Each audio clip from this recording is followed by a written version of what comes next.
Hello, I'm Robert Pollak. I'm here in New York City at the Society of Illustrators. I'm going to talk about some of the art in the MoCCA collection, American comic strip art and comic book art. I do consulting in these areas for the Society of Illustrators, and I'm very happy to be here and talk about these pieces. I'm going to start with Mutton Jeff, who was the Rembrandt of cartooning and American comic strips in the newspaper. Milton had started, the first real comic strip, adventure strip he worked on was Dickie Dare, and he left doing Dickie Dare because it wasn't his, and he started his own strip called Terry and the Pirates. And this is a Terry and the Pirates, well into it, about a decade into the strip, and you could see why Milton was called the Rembrandt of American comic strips. He worked with pen and brush, and you could see the way he does beautiful folds in the clothing. He has dark areas spotted very nicely. The hair is done everything by brush, beautiful and flawless work. And this is probably some of Milton's finest work in Terry and the Pirates. So Milton is famous for working on Dickie Dare, working on Terry and the Pirates, and working on Steve Canyon.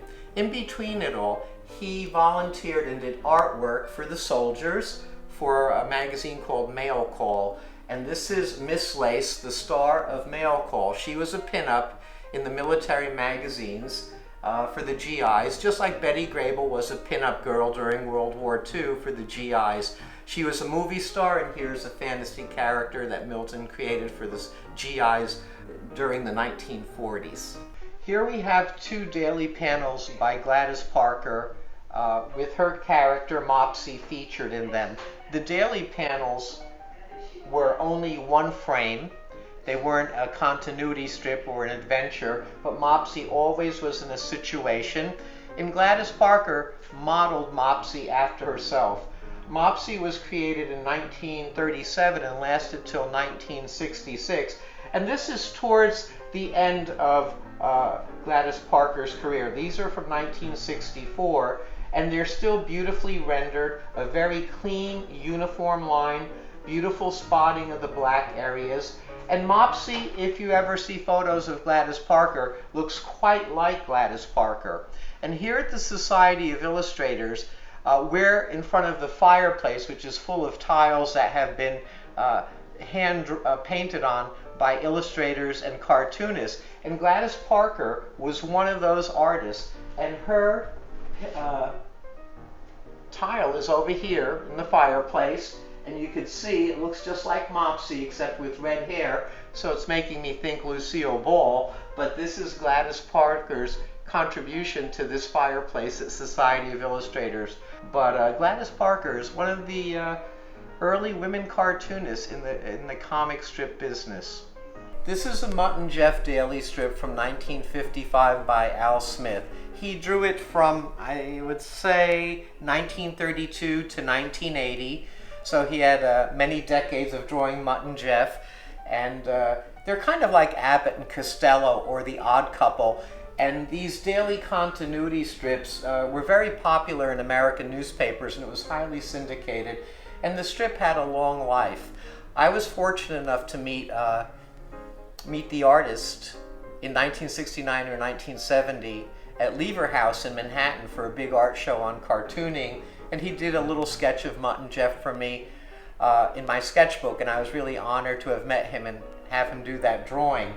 But this is a very classic comic strip, Mutton Jeff, and for most of its life it was done by Al Smith. He really kept Mutton Jeff going through the decades, a part of American comic strip history. Here we have a Sunday page for Beetle Bailey, created by Mort Walker in 1950. This one is done by Greg and Mort Walker in 2003. So Beetle Bailey was syndicated in many newspapers around the world for a long time, and it was a very popular strip. I remember seeing it in many newspapers growing up. Beetle Bailey was kind of a fun comic relief with military background and soldiers and characters, and it had a lot of fun stuff going on in it. Unlike Terry and the Pirates, which was really serious, this was more fun-loving with the soldiers and the sergeants and Beetle himself and the characters and the dogs. It was really something America grew to love, and it had a long, long history in the papers, and it's still going on. Here we have Brick Bradford, and it's Brick Bradford in the Time Top originally. It was created by William Ritt and Clarence Gray. This is a very nice Sunday page from the mid-1960s by Paul Norris. Paul Norris had previously drawn Jungle Jim, and in the 1950s he took over the daily strip in the early 50s from Brick Bradford, and by the late 1950s he took over the Sunday. So by the late 1950s he wrote and drew Brick Bradford, and it was a very popular strip. Paul Norris did a beautiful job on these, and you can see in this first opening panel there's so many figures in action and movement here. It's just a wonderful panel and a wonderful sequence of the character breaking out of a intergalactic prison. And of course, you know, there's the beautiful girl that's part of the sci-fi strip, and Brick Bradford, who's the hero. And this went into the 1980s until Paul Norris retired. And when Mr. Norris retired, Brick Bradford also retired from the newspapers. But Paul Norris has a long career in cartooning and did several major strips over the many decades he drew. And Brick Bradford was the longest one he worked on, and I think he was very, very fond of this strip because he made it his own. If you'd like to see more pieces like this from American comic strip art or American comic book art, please come and view them at the Society of Illustrators. We have lots of wonderful art here for you. That's perfect.